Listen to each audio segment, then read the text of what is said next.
Well, hello, lovely humans. Welcome to my channel or this video. You may be seeing my face for the first time. Hi, my name's Jamie. I'm a wedding planner, and someone you know and love is getting married soon and sent you this video or put it on their wedding website somewhere because we kind of got to talk about wedding gifting etiquette, all right? And I promise you, this is not going to be a video where I'm just like bludgeoning you with things the entire time and telling you like etiquette rules from 50 years ago.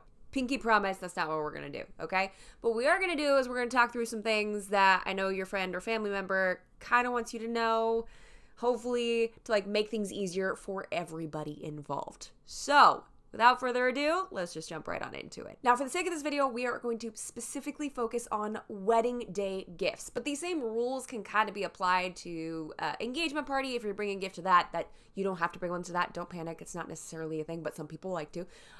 If you're going to a wedding shower, usually there's a gift involved with that. But for the sake of simplicity and brevity, we're going to focus only on wedding day gift giving. First of all, please buy off the registry. No, on the registry. Please buy from the registry. A couple has spent probably an agonizing amount of time putting this together. And I mean like a lot of time. And the whole point of a registry is for them to say, I need these things, and to make it easier for you to go, I can purchase that thing. That's within my budget. Thank you for giving me a list of items that you desire to receive. And I think that sometimes, especially those of us that are gift givers, I love giving gifts, and I can sometimes feel like I'm lame for giving something off the registry. I have to remind myself that this is for the person receiving it and not for me. Which, like, didn't mean to get deep on y'all so quickly, but so often we as gift givers want to give something that make us feel good as well. Giving utensils that they're going to use every single day, it's not spicy. It's not fun to be like, here's some forks, dinner size and salad size. Think of me every day while you eat. That's not an exciting gift to give, but it is an essential gift for them to receive. So as you're going through this gift buying process, just remember they put that together for a reason. And while it may not be a fun gift to give, it'll be something that impacts their newly married life together in a really wonderful way. It's a tool that they need. It's something that they would like to have for their home. If you stick to the registry, you are guaranteed to be getting something that they would like. Not maybe something that make us feel good, but something that they need. But if you are going to go off registry, big if, this is like if you're a tradesperson and you make clay pottery and you decide to make them a handmade vase for their wedding as like your act of love and act of service for them, and this is something you do, and it's not like you decided to get some modeling clay to put something together for the first time and this is your first foray into artistry with your fingertips. Don't do that, okay? If this is your trade, that's understandable.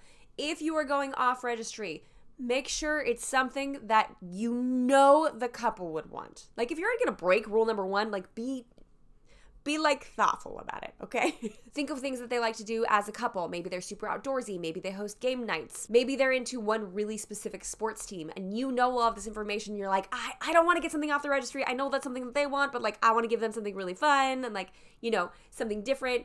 Okay. If that is the case, I would strongly consider talking to them about it. Just being like, hey, how important is registry stuff to you?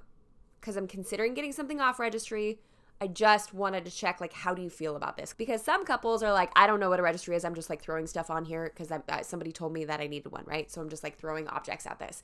And other couples are like, no, we actually really need towels. Please don't buy us anything other than this. We have no money because this wedding is costing every penny. So please buy us towels and not a new tent, okay? Because we're just going to sell a tent to buy the new towels. Notice that not once did I bring up re-gifting anything. If you didn't like the candle that your grandma got you, what makes you think that this couple is going to like it instead? That's just purposely pawning something off that should probably find its way to a thrift store, okay? I said it. You don't want it. You don't want it. Why would they? Unless it's like hyper specific and you're like, hey, someone clearly missed the mark with me, but like this would be perfect for them. Now is not the time to pull out that mixed body care lotion body oil set from the back of your closet that's covered in dust and mothballs and spruce it up a little bit and pass that burden off to somebody else. Don't do that. And lastly, if you are going to buy, not re-gift, buy off registry, please send a gift receipt because even though you're like, I know them, they told me it's okay. This is going to be great. It's going to be magical. They're going to love it. Everything about this gift is perfect. They may still need to buy towels. So make sure you send it with a gift receipt.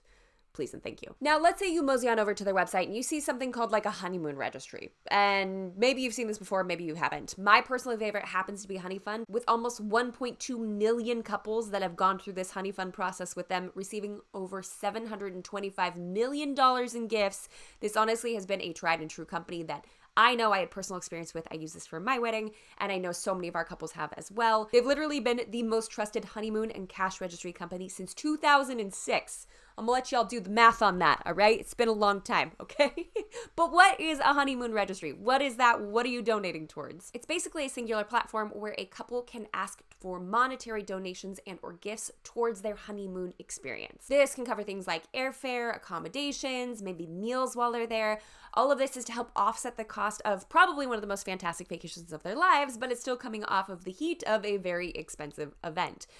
On average, honeymoons cost around $4,500, and that is a huge added cost after hosting an event of this size. Honey Fund is also the only trusted resource for both Target registries and Hilton couples, which is nuts.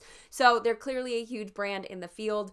If you see their name, you can trust it. There will be no fees to you as the guest ever, and it will help support this couple that you know and love so dearly go on this amazing and epic vacation as their first trip together as a married couple. So even if the whole gift giving thing doesn't really vibe with you, if you do see a honeymoon registry option on their website, jump for it, all right? Maybe you can treat them to a meal. Maybe you can treat them to a cup of coffee on a tropical island. Whatever it happens to be, donating towards their honeymoon helps to offset that cost. I know for my husband and I, we had a honey fund, and we actually ended up using it towards things that we needed after the wedding. We thought we would immediately go on a honeymoon, and finances were just a little bit too tight. But it ended up being something that really blessed us for like months and months to come, because it helped to bridge that gap as we were recovering from paying for our own wedding. So when in doubt, contributing to a honey fund is such an incredible way to support this couple as they're going on this next journey in their lives. Plus, cash is literally one size fits all. Just like, it's like it doesn't matter.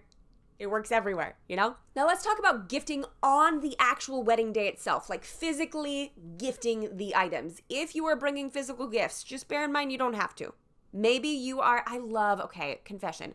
I love wrapping something like real cute. I love good wrapping paper. I love good trim. I love a cute card. I love to put it all together.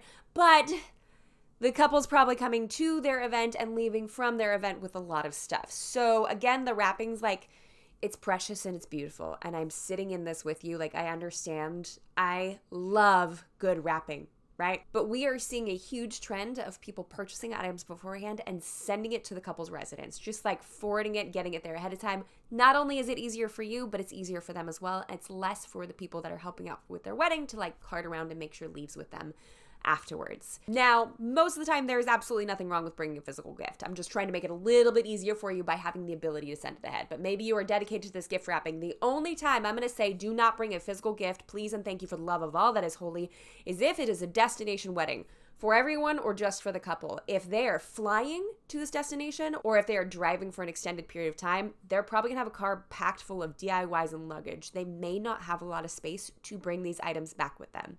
So even if it's local to you, if it's far for them, it's a destination for them, please mail it to them ahead of time. They will still have the opportunity to enjoy the gift just as much, but at least it won't be shoved between two suitcases on an 8-hour drive back. If you are bringing a card with you, let's talk about the whole cash versus check debacle. If you're going to be giving them a check, make sure it doesn't bounce. Kind of a preliminary, right? Like ideally no check will ever bounce, but like really make sure this one isn't going to, because they will actually get charged for not sufficient funds, the NSF fee or whatever. Like most of us are adults, we know how checks work. So that's just like a baseline, make sure there's enough there.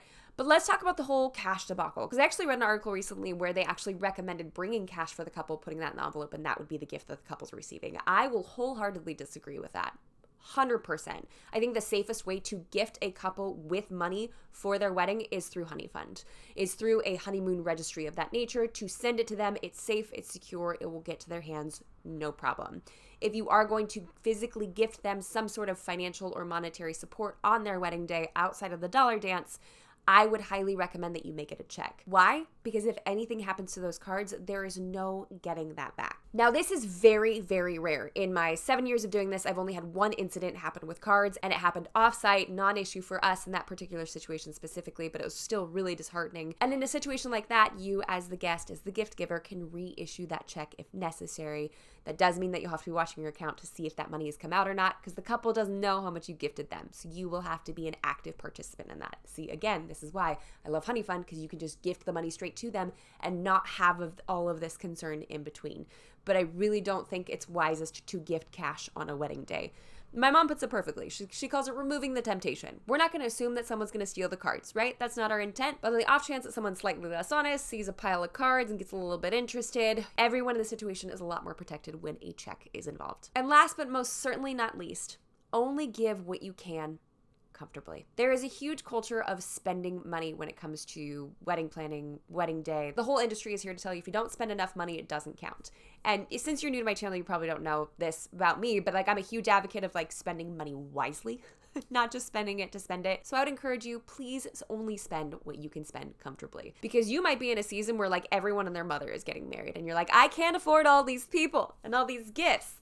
Be logical with your finances and gift what you can afford. Maybe that's a $25 gift card to Target. Maybe that's chipping in $20 to their honey fund so they can have a cup of coffee on their vacation. I am most certainly not attaching a price point or a value to what you should be giving. And I think I'd be remiss if I tried to put any sort of financial amount as here is the minimum of what you should be doing, because you can give what you can give. You know what you can do way better than the rest of us, right? And when in doubt, jump in on group gifting. Maybe all of you cousins pitch in and get them a KitchenAid mixer.